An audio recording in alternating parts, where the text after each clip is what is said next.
Hello student, তোমাদের এখন ইতিহাসের ক্লাস আছে। আর আজ থেকে আমি তোমাদের 2 নম্বর অধ্যায়ের এসএকিউ আলোচনা শুরু করব। আজকের ক্লাসটা খুবই গুরুত্বপূর্ণ, কারণ আজকের ক্লাসে বিগত বছরগুলিতে 2 নম্বর অধ্যায় থেকে যেসব প্রশ্ন পরীক্ষায় এসেছে সেই সব প্রশ্ন আমি আলোচনা করেছি। আজকের ক্লাসটা খুব গুরুত্বপূর্ণ, মনোযোগ সহকারে দেখবে এবং বুঝে নেওয়ার চেষ্টা করবে।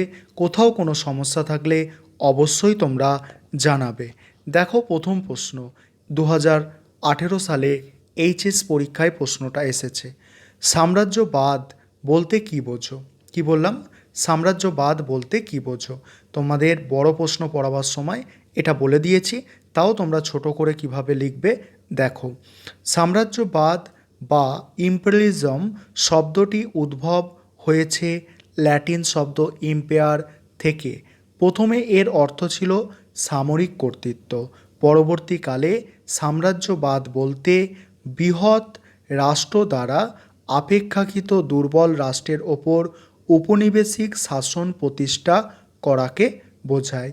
বৃহৎ রাষ্ট্রের দ্বারা অপেক্ষাকৃত দুর্বল রাষ্ট্রের ওপর উপনিবেশিক শাসন প্রতিষ্ঠা করাকে বোঝায়। পরের প্রশ্ন দেখো, আমেরিকা মহাদেশ কে আবিষ্কার করেন?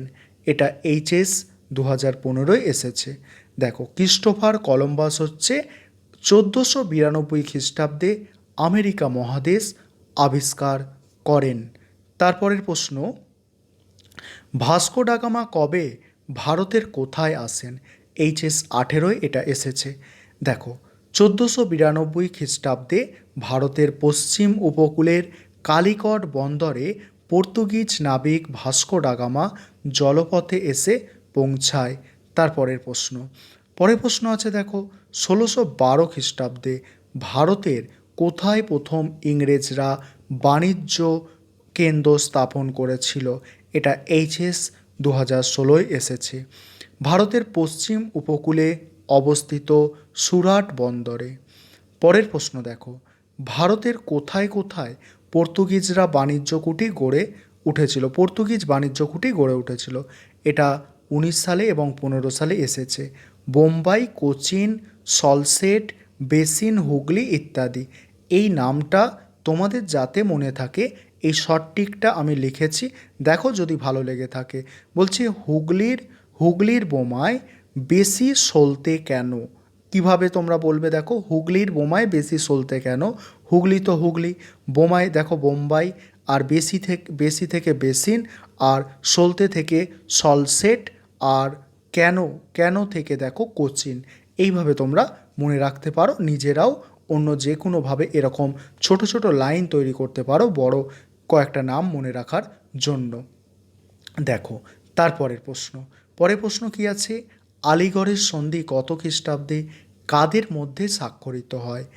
1757 খ্রিস্টাব্দে ব্রিটিশ ইস্ট ইন্ডিয়া কোম্পানির সঙ্গে বাংলার নবাব সিরাজদৌলার। সালটা একদম তোমরা ভুলবে না, কারণ এই 1757 খ্রিস্টাব্দেই পলাশির যুদ্ধ হয়েছিল, বা 1857 খ্রিস্টাব্দের মহাবিদ্রোহের 100 বছর আগে, ঠিক 100 বছর আগে 1757 খ্রিস্টাব্দে আলিগড়ের সন্ধি হয়েছিল। কাদের সঙ্গে হয়েছিল? ইংরেজ ইস্ট ইন্ডিয়া কোম্পানি আর নবাব সিরাজদৌলার সঙ্গে। সেই সময় বাংলার নবাব ছিল সিরাজদৌলা, তার সঙ্গে হয়েছিল। পরের প্রশ্ন, কোন দেশ মশলা দ্বীপপুঞ্জ নামে পরিচিত? ইন্দোনেশিয়ার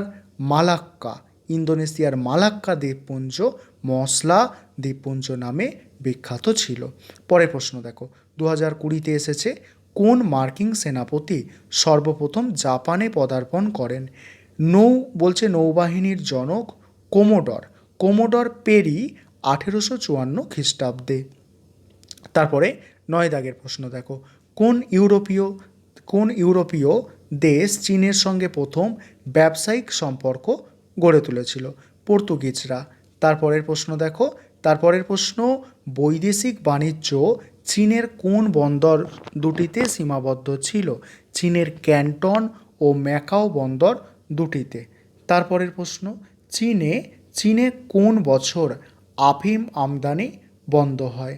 1839 খ্রিস্টাব্দে চীনে নীল সেসুর নেতৃত্বে। তারপরে মুক্ত দ্বার নীতি কী বা ওপেন ডোর পলিসি, এটা খুব ইম্পর্টেন্ট আর জানাটাও ইম্পর্টেন্ট, ঠিক আছে?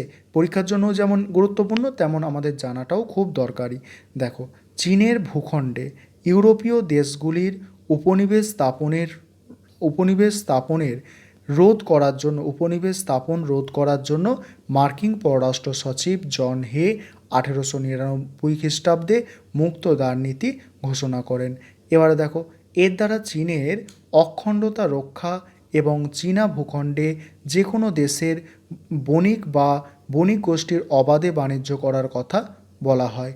তারপরে প্রশ্ন, ওয়েলথ অফ নেশন গ্রন্থের রচয়িতা অ্যাডাম স্মিথ 1776 খ্রিস্টাব্দে বইটি রচনা করেন। পরের প্রশ্ন, স্বাধীন ইন্দোনেশিয়ার প্রথম প্রধানমন্ত্রী কে? ঠিক আছে, সুলতান জারির ছিলেন প্রথম প্রধানমন্ত্রী। শেষ প্রশ্ন আজকের ক্লাসের, দেখো 15 দাগের প্রশ্ন কি আছে, দেখো বাণিজ্যিক, এটা জফলা হবে, বাণিজ্যিক মূলধন বা বাণিজ্যিক পুঁজি বলতে কি বোঝায়? দেখো কি আছে অ্যান্সারটা, দেখো শিল্প বিপ্লবের আগে পুঁজিপতিরা বাণিজ্যের মূলধন বিনিয়োগ করতেন আর বাণিজ্যে নিয়োজিত এই মূলধনকে বাণিজ্য মূলধন বলে। এই ছিল আজকের ক্লাস। তোমাদের কোনো সমস্যা থাকলে অবশ্যই তোমরা জানাবে। পরের মাসে তোমাদের মক টেস্ট নেব, তার জন্য এখন থেকে তোমরা প্রস্তুত নাও এবং ভালো করে পড়াশোনা করো। আর তোমরা যারা ইউটিউবে ভিডিওটা দেখলে, তোমাদের উদ্দেশ্যে বলে রাখি যে অনলাইন কোচিং ক্লাস চলছে, তোমরাও চাইলে এরকম ক্লাস করতে পারো প্রতিনিয়ত। তার জন্য তোমাদের অ্যাডমিশন নিতে হবে। মাসে 200 টাকা করে ফিস, সপ্তাহে 2টো করে ক্লাস এবং প্রত্যেক মাসে একটা করে 20 নম্বরের মক টেস্ট হয়। আর আরও অধিক জানার জন্য তোমরা ডেসক্রিপশান বক্সটা চেক করবে, সেখানে কিভাবে ক্লাস হবে বা কিভাবে তোমরা অ্যাডমিশন নিতে পারবে সমস্ত তথ্য জানানো আছে।